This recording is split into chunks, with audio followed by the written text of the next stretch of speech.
So today's panel is here today to discuss some of the ways that we can transform the current state of the current situation. Now, a little bit of housekeeping. If you could all please put yourself on mute, that would be awesome. We're going to be on the webinar for an hour and we'll be recording the session. So again, make sure you're on mute. If you do have any burning questions, pop them in the chat, and Lou, who's going to wave her hand so you can see her. Yep, that's our magnificent Lou. He's put this panel together for us today, and he's been foraging organic week this week and just doing a brilliant job. And she's going to help me go through the questions after we've asked a few questions, and any burning questions we'll bring to the center of attention to our speakers. So today I am joined by Christine Rose, the lead agricultural campaigner from Greenpeace. Thanks, Christine. Charles Hyland, give us a wave, Charles, who's the scientific consultant and founding member of the International Biochar Initiative. Noel Josephson.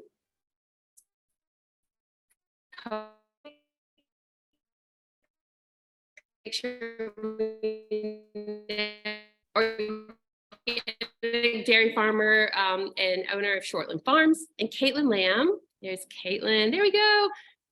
Who is a compost educator and food grower and runs Ikigai urban farms. And I'm going to ask her a little bit about that name because she just told me what it meant, and I thought it was really, really cool. So what I'd like to do to start is to ask each of the panelists to briefly introduce yourself, tell us what you do, and why this subject is so important. Why is transforming farming in Aotearoa so important to you? So I am going to start with Rachel Short. Hi everyone, I'm Rachel Short. So I am a certified organic dairy farmer in Taranaki. So alongside my husband and my parents, we own 2 certified organic dairy farms. We converted to organics in 2015, and the farms have been in my family for 4 generations. And I guess for me, the farms have been in my family for generations. I have huge passion for the dairy industry in New Zealand and the future of it and where it's heading. So that's where, yeah. Awesome. Thank you. Thanks, Rachel. Christine. Tēnā koutou katoa. Thanks for the opportunity. Nice to see everybody engaged in this important subject. As lead climate and agriculture campaigner in Greenpeace Aotearoa, it's really clear that the future of food needs to have a supported transformation to be viable and sustainable because of the contribution of industrial agriculture with its massive amount of input on the biosphere, our lakes and rivers, the climate, animals, people. It needs to change so that we can have better food security, more wholesome food, and a stable climate and a flourishing environment that we all deserve. Thanks. Oh, thank you. Charles, can you introduce yourself, please? Sure. I'm Charles Hyland. I'm a soil scientist. I've been working in this area for the past 25 years. And I believe soils are a reflection of humanity and society, and how we treat our soils is how we treat ourselves and future generations. And going into a future that is going to be increasingly hot with erratic weather patterns, I think getting more farms organic and getting non-organic farms to adopt as many organic practices as possible is really it's really essential to a prosperous and happy future for everyone. Absolutely. Thanks, Charles. Noel. Oh, you're on mute. Sorry.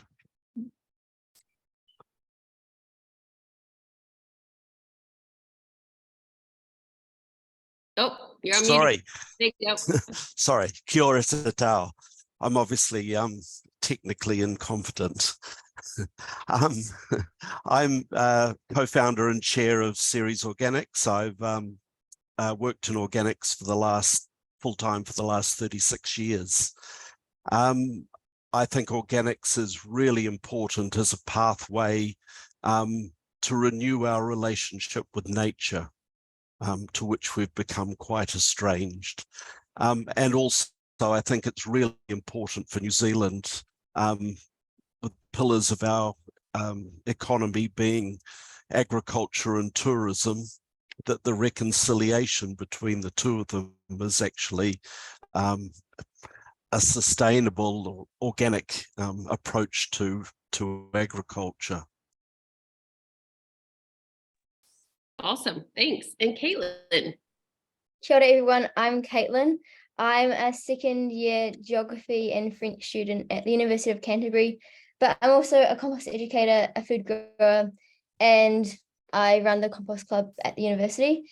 And this topic is really important for me because I think having organic local farms is important for not only for food security, but food access. And we need organics as an important food resilient system, which will play a huge part in it, and also climate action as well, and human health, soil health, all that kind of stuff is very important. Awesome. Can you explain to the audience Ikigai, what that means? It's the name of the urban farm. You just told me, and I thought it was such a beautiful word, and I wanted to share that with everybody. Sure. So Ikigai Urban Farm is my food growing project, and Ikigai is a Japanese concept meaning a reason for being, and it consists of 4 different components, and some of these are so your passion, so what you're good at, something you can be paid for, and also what the world needs. So that's Ikigai.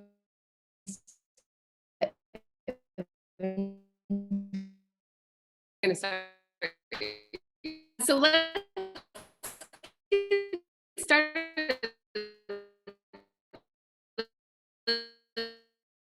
I've got a couple more information on something that was said. Please utilize the chat and we will stop and answer those questions as we go through. So my first question is to Rachel. So Rachel, you said you're a 4th generation farmer. You've been managing Shortland farms for a while now, and I know you've won environmental awards for the way that you manage your property. As an organic regenerative dairy farmer, can you share what measures you take in your farming operation to reduce your impact on the environment? Yeah, well, I guess to start with, like I said, I've been here for 18 years. So it was 8 years ago, must be, that we decided to convert to organics. We came from like a self-contained system anyway, like a really low input. All our feed was grown on farm, all our young stock stayed on farm. So we hadn't intensified. And there were some really good organic farmers in the district, and it was about the same time that Fonterra was sort of ramping back up with their organics and taking on more organic farms. So that was the point that we decided to convert. And I mean, there was the obvious sort of initial stuff around getting rid of all the synthetic fertilizers and synthetic sprays and that sort of it. So that was sort of the start of that environmental stuff. But I guess as we got into it, we realized that our biggest change was that beforehand we used to farm pretty much 100% above the soils or above the ground, and now we totally basically flip the farm on its head, and now everything starts from below ground. So I guess in a prior life, like many farmers, your conventional vet rep would come around and take a few 75mm soil tests and write you up your FERT plan, and this is what you were putting on, and that's about what you did. Whereas as we've got into the organics and regenerative groups and all the rest of it, whenever you go to farm visits and everything, there's always a shovel, there's always a spade, and you're digging holes, you're counting for worms, you're looking at root depths, we've really got into soil food web testing as well, and understanding the biology of the soil, and how the fungi and the bacteria and everything happens underground. So now it's you sort of go from a healthy soil equals healthy plant equals healthy animal, and into healthy produce. So yeah, that's where we sort of, and I guess, you know, environmentally as well as an organic dairy farmer, we still have to do, you know, the compliance stuff that the conventional farmers have to do as well. So we still have to have the same, you know, farm environment plans, and Fonterra has their Fonterra cooperative difference and stuff that has environmental components to it. But you find as an organic farmer, you tick all those boxes, everything that they're trying to achieve. You know, come around and do Fonterra cooperative difference or your farm environment plan, and you're there and you're doing it already. You're not stressing and freaking out over all this compliance that's coming at you. And that's a big part too. Like, there are so many mental health issues in our industry, and not only is this, you know, organics good for the environment, you know, it takes all that mental pressure off that we're seeing everywhere, and financially as well. It stacks up. That's awesome. I want to bottle your whole farming practice and take a, you know, get a video camera and just document all this, because I don't think people realize how amazing dairy can be. And it's getting that message out to consumers and to others to understand, hey, here's really great environmental benefits. This is what it looks like. It'd be so cool to work on a project like that. So in the back of my mind, there it is. So we've just had Eco Schools in Taranaki ask us if they can come on farm and do a bit of a video and stuff. So I'll send it to you once it's done. Hey, that is awesome. All right. Well, I'm going to definitely hit you up for that, because I think it's really important. My next question is to Christine. So unfortunately, family-owned dairy farms like Rachel's aren't as common as we would like them to be. So, and nowadays, industrial ag is, with our, you know, being our biggest polluter of our fresh waterways, you know, it's some of the most polluted in the developed world in terms of our fresh water. How did we get here? How did we get to this point of being, you know, so polluting? You think of New Zealand as clean and green. But when we peel back the cloak, it's not quite what it seems to be. Thanks. And apologies in advance if I crack up because my internet's unstable. Maybe it's a reflection on the storm outside and living rurally. So bear with me. I think the origins of this disjuncture and the split that we have with nature goes back to colonisation, and when New Zealand was, you know, the land was seen as an instrument to farm to feed the empire. So its roots are in colonisation, but jumping forward a lot, deregulation in the 1980s, and the whole sort of boom economics that we have in New Zealand have led to a whole lot of money and a power following that money and those opportunities, as globalization has seen concentration of land uses and production in certain areas. And so in New Zealand, a lot of that dairy intensification that we've seen since 1990 has on relatively cheap finance, cheap labour, both of which have been imported from external supplies, cheap inputs, and again, often imported. So palm kernel eat-spiller, and New Zealand's the biggest user of imported PKE in the world to feed to cows. Nitrogen fertiliser, cheap lives, both of those immigrant workers, but also of animals, and an under-regulated economy when it comes to fresh water, climate change emissions, animal welfare. And as we heard from Rachel, a lot of the advisors that are encouraging intensification and more use of, for example, synthetic nitrogen fertiliser, with the use of which increased 700% between 1990 and 2019. A lot of those farm advisors come from the fertiliser companies. A lot of the people encouraging more debt come from the banks. And also irrigation was directly subsidised by the government for a time. So direct and indirect support from the government that has driven this intensification and the monoculturalism of New Zealand farming when we see these farms get bigger and bigger and a doubling of the dairy herd nationally? Thanks. Sorry, that was a great answer. It's really like the perfect storm of years of compacting policy and economic initiatives. And now we're working very quickly to try to rectify some of the pollution issues that industrial food systems have created. And we know that we're going through nationally, with the freshwater reform plans, trying to peel back the use of synthetic nitrogen and pesticides. It's hard to get off that training wheel. It's hard to get out of that debt cycle. It's hard to move into another system. But that's what we're here to talk about today, is looking at some ways that we can do this. And organic seems to be a great option. So for Charles, I have a question for you. Many farmers and scientists, organizations, people, we know that the solution to our warming planet is beneath our feet. And you said it so eloquently about soil reflecting society. So in your opinion, what are the biggest threats to soil health caused by current farming practices? And how is this connected to climate change? Well, yeah, soil health is absolutely critical to the health of the planet and society.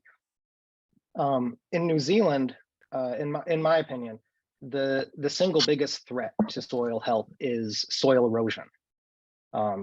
Soil erosion is something that, unless you have read about it and studied it to some degree, you might not recognize it with your naked eye, just driving around or even on your own farm. But it's really rampant and can occur even when the soil is covered. I think most organic farmers know that cover crops are very important, and minimizing tillage is also very important. But soil erosion can happen, even on a grass covered hill slope. And I think erosion is the biggest problem related to soil health, because if the soil washes away, then you have to rebuild a worse soil that's left underneath, and then try to farm that. And in some areas, like in Pukekohe, where a lot of Auckland's vegetables are grown, it's very common for an entire meter of topsoil to have already been lost in the past few decades to intensive tillage. And one common practice is tilling or plowing straight up and down the slope, which exacerbates erosion. So when a soil erodes, it reduces fertility. It reduces the ability of that soil to hold nutrients and support crops, and can perpetuate kind of like a vicious cycle where larger amounts of nitrogen and phosphorus are added to this degraded soil in order to support crop growth. And adding more nitrogen can accelerate the microbial activity, which breaks down the carbon that's left in the soil, and then it leaves the soil worse and worse with each season. And I think this. So the biggest problem, the biggest environmental problem is erosion. But really the biggest problem is a lack of awareness, and farmers not, having been given the tools to manage soil erosion as effectively as they can, because it's in every farmer's best interest to preserve their soil and keep it from eroding, in order to be as productive and profitable as possible. And when degraded soils require more fertilizers, conventional and even organic fertilizers, more inputs, have a larger carbon footprint, and it's really a vicious cycle where the more degraded a soil gets, the worse the carbon footprint is, and the faster the soil can continue to degrade. It's extremely important if anyone wants to actively manage their soils, to measure soil health. If someone's concerned with soil health, measure it. There are established tests that are used internationally that have been worked out over the past few decades. And I think soil health, very much like organics, can be perceived by some as just sort of a loose concept, without specific criteria, when in reality, very much like human health, it is a very specific thing and has very specific metrics with very specific thresholds beyond which problems are caused. Thank you for that. So what advice do you have? So if you're a farmer who's a conventional grower or livestock producer in production, you want to change, you're looking at your soil, you're sending it off for tests. Where are some of the best places to go to help you learn what toolkits or what tools that you can utilize to help improve your soil structure? In my opinion, the best soil health test to use is the Cornell University soil health test. I worked in their lab in 2008, and I worked at Cornell for 10 years in soil research laboratories, and their test, or their suite of tests, it's the most comprehensive in the world, and it provides so much information to farmers. You literally receive a report with each sample as thick as a book, and it doesn't just tell you this is what your sample data says. It explains every single test within the soil health testing suite and explains why it's important. And based on your results, it gives you specific recommendations for how you can improve soil health.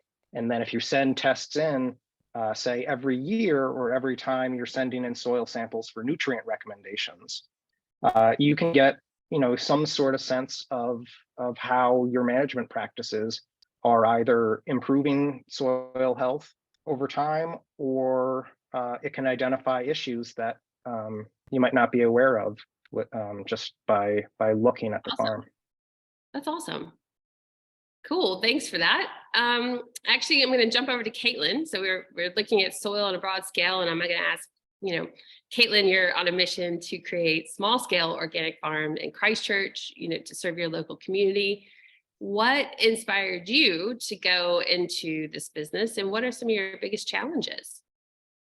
Great question. So I guess I became a kaitaki for Eat New Zealand, so a food guide, and that led me into urban farming, market gardening. So I guess Jenny Lux actually inspired me to go into it, because through high school, I was able to do work experience through the Gateway program. So I got to go to her farm every 1 day a week and got to volunteer there, and I absolutely loved it. So then I was employed there as a part-timer. And so since then, I've just always wanted to set up an urban market garden. But I haven't been able to really do that yet, because there's just so many challenges. The first one is financial insecurity. So when you're market gardening, especially when you're starting, it's hard to make enough money to live on, especially if you're not as efficient or you don't have a lot of experience. So that's what I'm working towards. And also startup costs setting up the farm. So that's a big challenge. And the next one is land. So being able to get land that isn't too expensive to rent and is not contaminated, especially urban land. That's another challenge. Yeah, I'd say those are the two main challenges for me to starting up, and also the time, because it takes a lot of time to do market gardening, and because you can't make a lot of money from it or enough to live on, especially at my age, I feel I can't just go straight into it.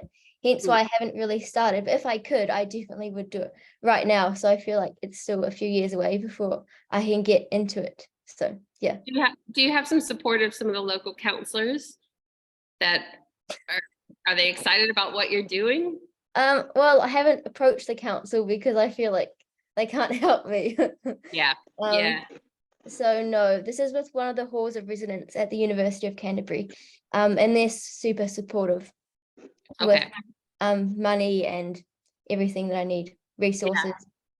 No, I think it'd be cool to hear to have you pitch to the local council to see, what their uptake might be in terms of, helping you get there and reach your goals. That's awesome. I love what you're doing. And Noel, I have a question for you. Can you talk a little bit about the growth of organic sales globally and why we might not be seeing New Zealand farmers jumping on the organic opportunity to convert to organics? What's blocking them from becoming organic? Yes, the market for organic food across the world has grown consistently. Organics has grown consistently ahead of the so-called conventional food market for the last 4 decades, albeit off a small base. And the growth is fastest, or the most penetration is in Europe and North America. And Europe is sort of the region that really founded the organic movement. And I think it comes out of population density and food scares in Europe to a degree, and the degradation of the soil and a deeper questioning of the relationship to nature. And in North America, you might say from the extremes of chemicals and the destruction of the environment with commercial activity, and those 2 regions have led the world, and I think, and they're also the 2 regions that gave organics a legal standing in law, and with that comes government support, a lot of government support within the EU, a lesser amount in North America, but nonetheless substantial. And what you see in the developing world is often it's small farmers, farmers that have, that are farming 1 or 2 hectares coming together and as a co-op or as a communal grouping of some sort, transitioning to organic farming. And in New Zealand, I don't think you see either of those things. You don't see government support until now, and you don't see farmers transitioning to organics have done it by themselves. Often they've been the only one in the community, and that sort of tends to set them apart. So that there's not been the incentive or the support for New Zealand farmers to do it. But I think that's going to change now that the Organic Products and Production Act is on its way to being implemented. Awesome. Yeah, we understand that the world market for organics is obviously growing quite significantly. Worldwide, I believe it's 9% a year. New Zealand's got great, primary production products to share with the world, and we have incentives to grow in that area.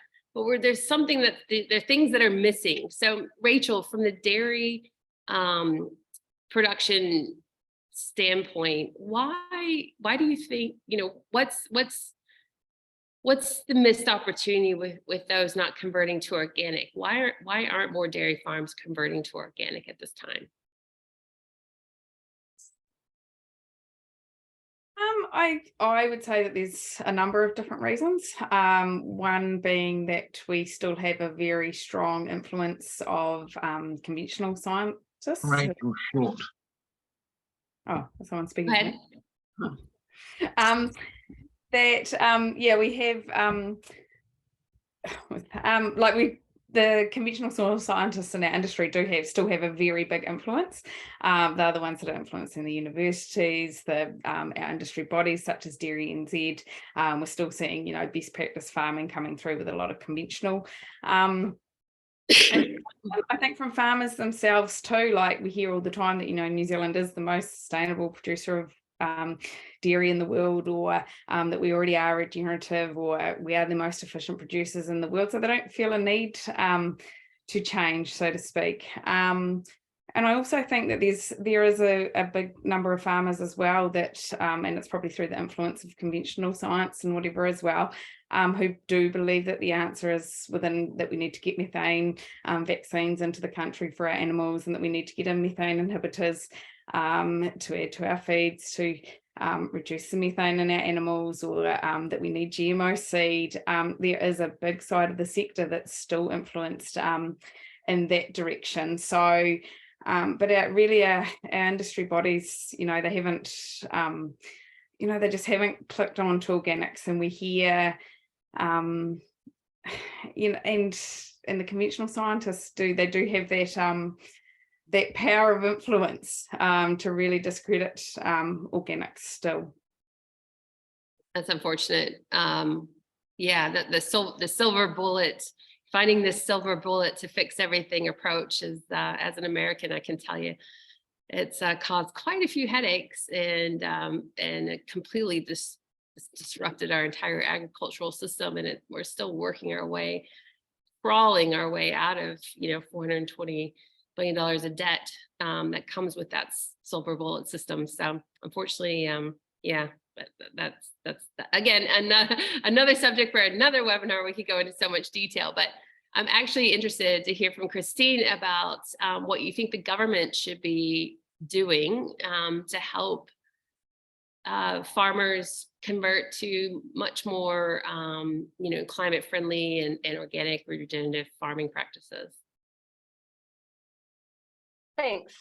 Yeah, that's such an interesting conversation about the power and faith in techno fixes, when we don't need to look to more commercialized and corporate solutions to emissions reduction or freshwater restoration. We need to look at the age-old knowledge about maintaining and restoring ecosystems, forests, and buffers to streams and things like that. So, but I think because the techno fixes can be commercialized, that there's a lot of incentive to follow that path.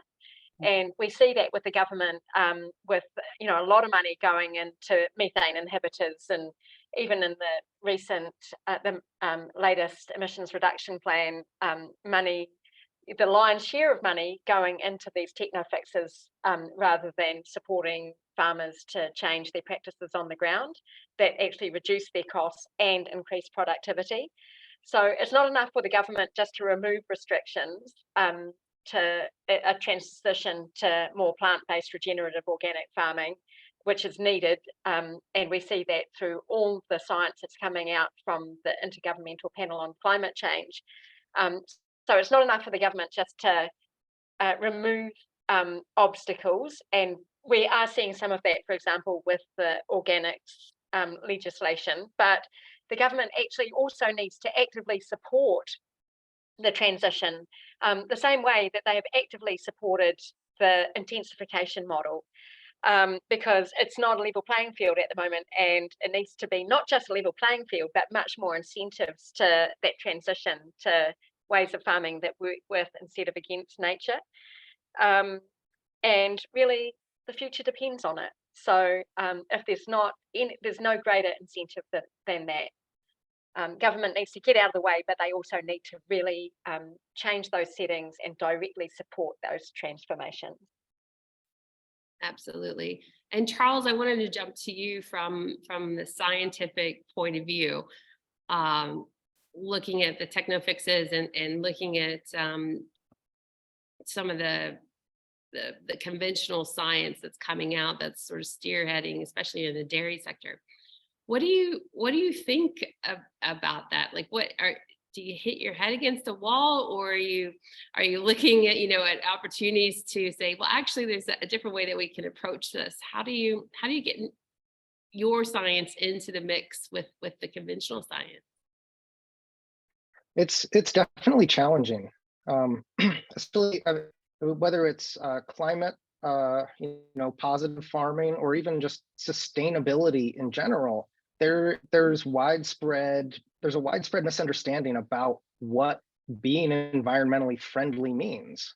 Polluting slightly less is not at all the same thing as contributing to fixing a problem, and that's where I think that is something that the organic community understands potentially better than the vast majority of groups within society.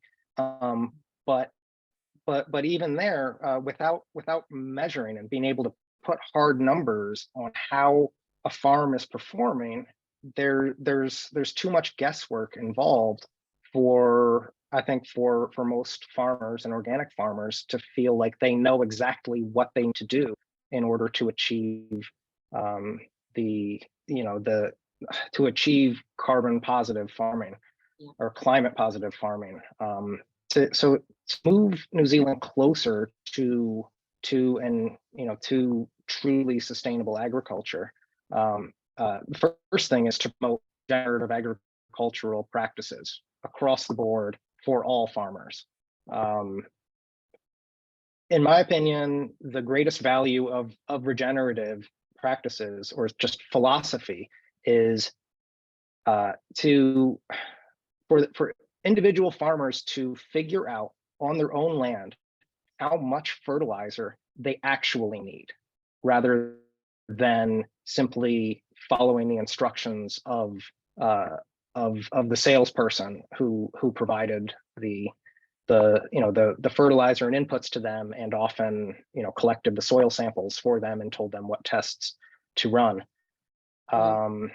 So I think regenerative practices and really on-farm research where farmers try out how little fertilizer can I actually use to still achieve the maximum yields that I expect. It absolutely works in farmers' favors because it cuts down costs and increases profitability if inputs cost less. We need to benchmark. We need to benchmark where we are so that we can improve, and we need the tools to be able to do that across all farming. I think it'd be really great then if farmers and if you look at catchments and farmers sitting across the fence talking about, I've achieved these goals this week, and there's a little bit of rivalry to breed down nitrogen levels, or there could be all kinds of different benchmarking that you could those conversations could be increasing locally, and that would be pretty awesome. And then you have the organic farmer coming in saying, here's what I've done, and I dream about this camaraderie. So that's a really great that's a great idea. Well, I think, and that leads to I think New Zealand should invest in research and development on this issue of what does climate positive farming look like, and collect data across the country. Because if you're only looking at one farm, or you're only looking at one region, or even one island, that's not the same as testing of representative samples from everywhere all at once. That's how a systemic problem can be changed. So I think a lot more research and development is needed, and support for farmer-led initiatives so that farmers can be involved in the research, fully understand it, and take pride in it, and share it with all of their with all of their friends, and everyone in who they're in contact with. And policy support needs to go along with that, and just raising awareness and making sure that that young people today who are studying agriculture at universities have the full toolkit that they need to address these problems when by the time that they graduate, whether they go into farming or whether they go into, any number of adjacent agricultural industries. I think there isn't one solution. We need all of these things all at once in order to solve a problem. Well, that brings me to a question with Kaitlyn. Thank you. How do we get more younger people into organic regenerative farming and thinking? What do we do to entice people to pick this up, to carry on this baton? Yeah, I get asked this question quite a lot, and I always say, like, well, 4 years ago, even 3 years ago, I wasn't even connected to my food and where it comes from. I just had no idea. And if I thought about, like, what is farming, what does it look like, I would have just thought, like, oh, these massive farms and like growing one thing, like farmers riding on tractors. Like, that's the image I had in my head of farming. I couldn't imagine that. I guess it could be small scale, growing biodiverse food, like different range of plants, and that it could be beautiful, and that you can have this relationship, a deep relationship to Papa Tuanuku as you're growing. And so I think one thing that needs to change is actually the narrative around farming. Like, what does farming look like? Who can be a farmer, I guess, as well? Because in schools, like, I guess if you search up farming, that's literally the image you're going to find as a monoculture farm, and the conventional system. So I think that's the first thing that needs to change, is the narrative. Is I think that will help young people wanting to get into farming and know that it's actually a career option that's actually really awesome, and that can help with climate change as well. And the second thing I think that can help young people get into farming is we need government support, because it's so hard. If you're coming straight out of high school and you're not from a farming background, how are you going to get into farming if you have no land and you don't really have much knowledge? I think that the government needs to support young people with startup capital to help start up their farm, and I'm sure there's some countries around the world that do actually do that, so I know it's possible. And so I would say those are the two main things, is changing the narrative of farming and support straight out of high school. I think that's the two things, in my opinion, that would help a lot. That's awesome. And then Noel, round us out here with the consumer perspective. How do we get consumers on board? How do we tell them, about the benefits that organics and organic regenerative have towards climate change and our food system and transforming Aotearoa? What do we do? How do we get them on board? Well, that's got to have them to buy our products, right? So. Yeah, that's the essential part of the equation. We can't have we can't convert all our farmers to organic unless we have the market for it. It's this consumer pull or consumer demand that's the essential part. And you'd say, fortunately, across the world, the demand has been growing a bit ahead of the supply all the time, which is keeping the organic market buoyant. But the challenge is worldwide how to communicate organics, because on the one hand, the science we have and the way we're taught to think is we think in parts, we think in silos. So people think about social conditions and want fair trade products, or they want products that are non-GMO, non-GE, or they think about animal welfare or forest destruction. And organics is actually all of these. When organics is realized in its full, it encompasses all this. And trying to convey that message is quite hard, because it depends where you are on the journey, both as a consumer and actually as a grower. So sort of at the start, people talk about organics as no pesticides and no GE, But if you go to the International Federation of Organic Agricultural Movements and look at their definition of organics, it's all about our relationship to nature and about the care of ecosystems and the health of them and towards the future.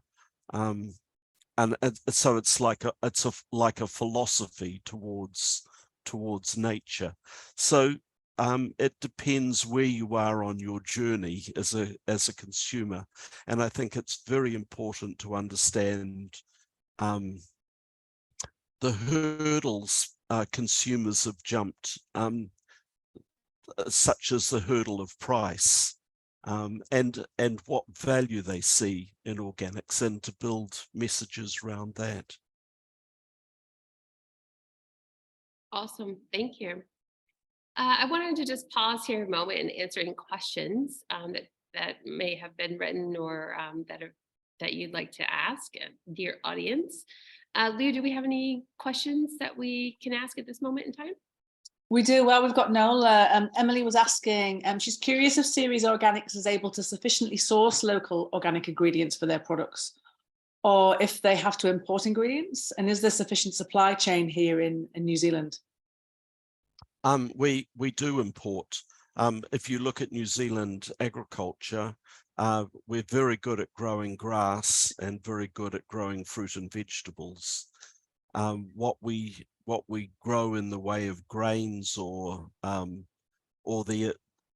is limited, and it's really a question of specialization in terms of where is the processing. So it's not enough to grow a crop of grain. It's actually what is the processing industry there to support the growing. So New Zealand excels at dairy and at kiwi fruit, and there's a whole industry support around those agricultural commodities so they succeed on a world level. And we can't grow everything in New Zealand in the sense that we don't have the ability to process and support every agricultural commodity. Thank you. Does anybody else have any other questions at this moment? Gianni's asking, any insights or opinions on the cell agriculture that is perhaps just around the corner, e.g. vat-produced milk? We're talking about fermentation, precision fermentation here. Oh, that's a big topic. Christine, do you want to say a few things perhaps about that? Thanks. And I'd like to also reflect on Noel's comments there. New Zealand is the most export-oriented country in the world, and places like Southland used to grow 80% of their food needs, according to various studies, and one that's worth checking out is the Otago Food Economy Study. And these studies look at, what we grow and what we bring in, and because we've become so dependent on these monocultures and all the infrastructure that supports them, it means that we are now importing the bulk of our staple goods and paying world market prices for those.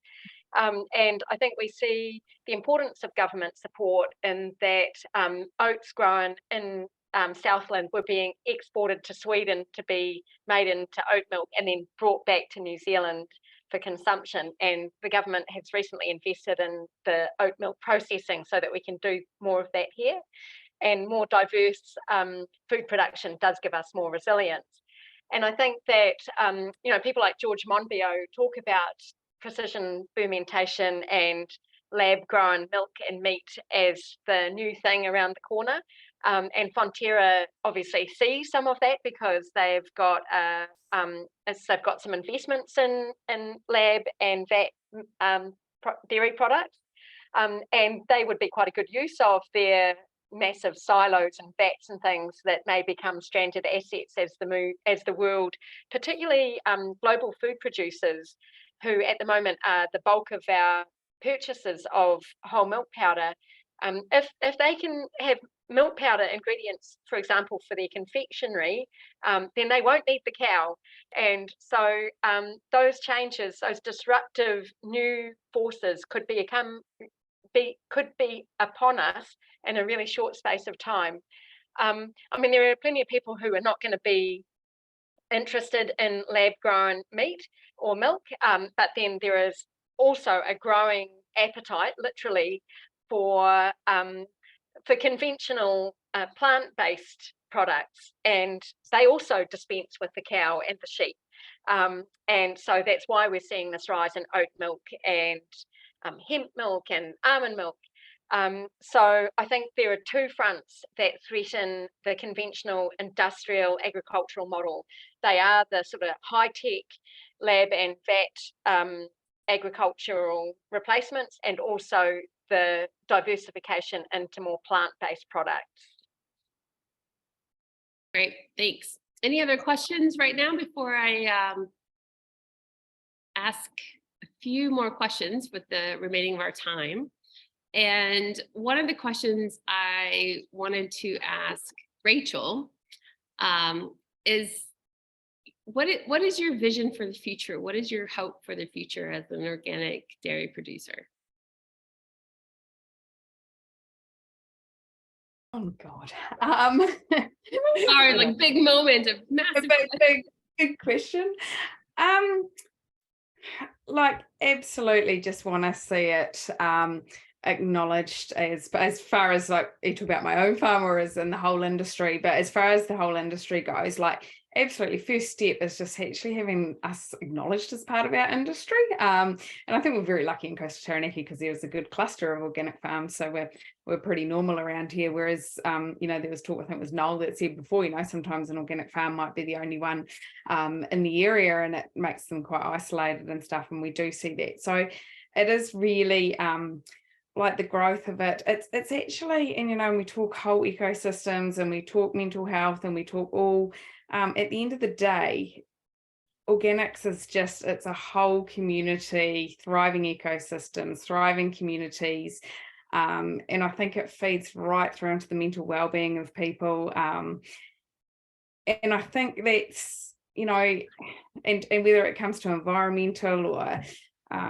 food security, whatever we're talking about in farming and all these solutions that we're looking for, you find that organic certification sort of exceeds everything that, like I said before, like everyone's worried about all this compliance that's coming at them and how we're going to go about, you know, having a social, we're going to have a social license to farm in the future. That's exactly what's coming, and what that looks like exactly is still to come. But you look at the organic certification and it's absolutely all, it's in there.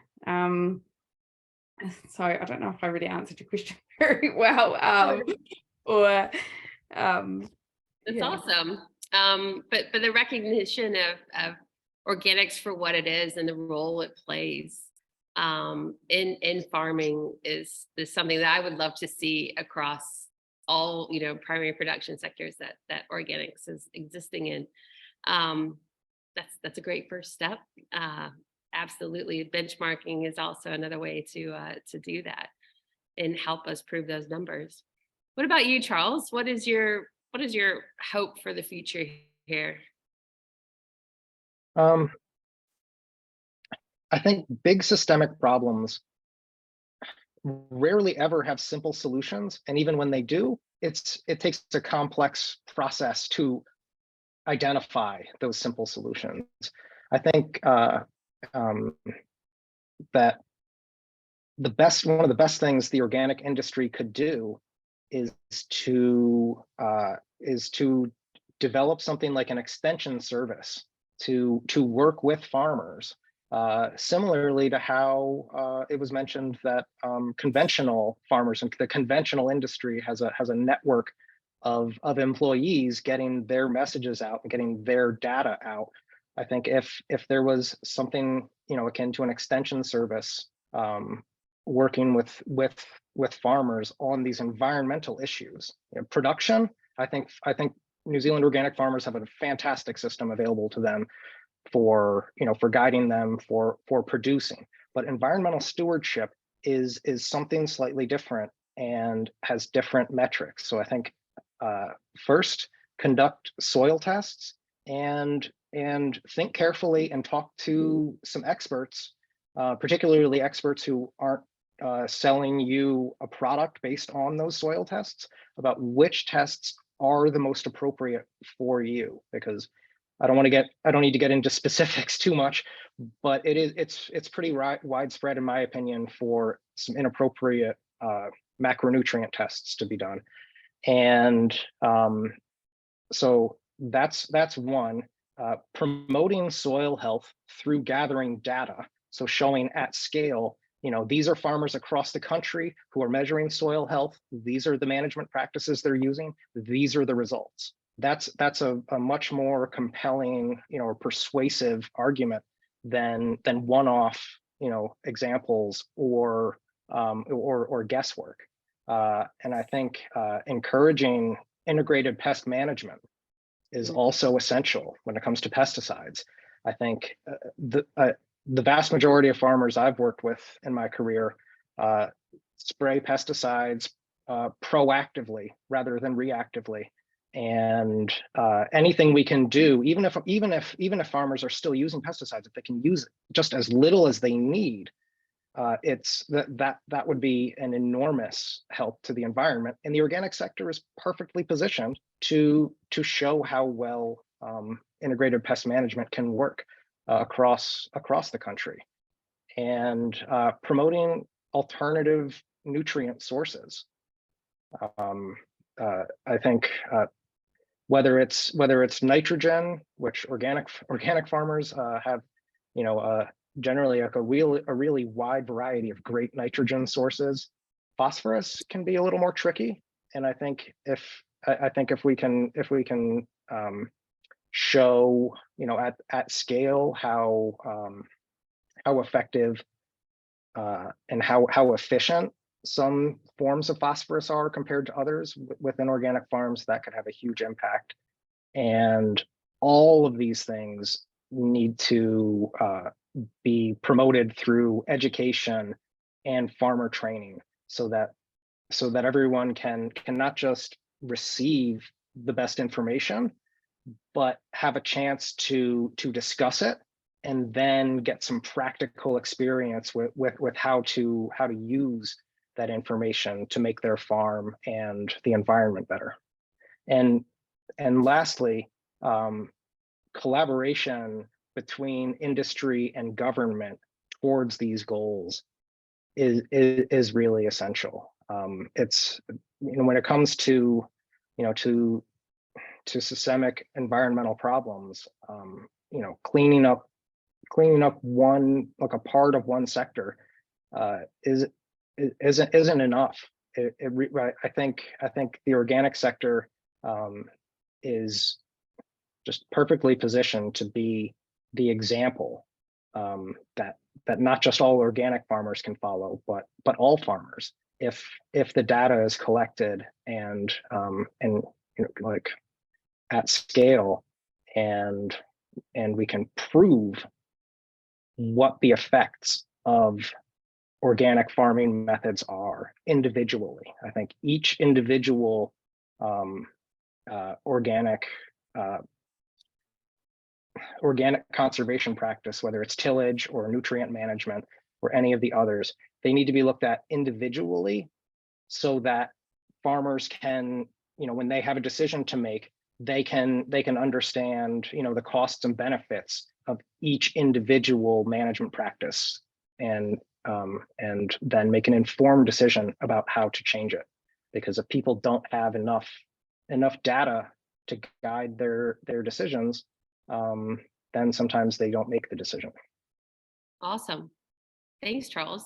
And I'm going to ask you the same question, Kaitlyn. Our last question: what is your vision for the future of Aotearoa, for farming in Aotearoa? What I would like to see is more localized systems, because these are the most resilient systems to the climate crisis. It increases food security, access to food. So specifically, each region and suburb having their own localized, like lots of small scale food farms by their house growing a different range of food using different methods like organic, biodynamic, Huapara Kore certified indigenous methods, because that will create the most resilient system. And that's kind of going back to what we had before the industrialized system kind of started. Well, everyone grew their own food in their own backyard, but kind of going back towards that, but having smaller farms in communities. I think that's kind of really the only way we can go. And of course, having some large scale farming, because all of them needs to be included, but definitely having more small scale farms, I think, is really important, and compost hubs as well. Absolutely. Well, thank you all so much for joining us today. Thank you all to all of our panelists for spending time and giving us their wisdom. I really appreciate it. I've learned a lot. I really get excited when we have these workshops because I get really enthused when I talk to you all. So I hope you got a lot out of it. And this will be they're recorded, so they'll be up on the Organic Week website. And yeah, more to come. Happy Organic Week, and thank you for participating. Have a good day. Thanks, everyone.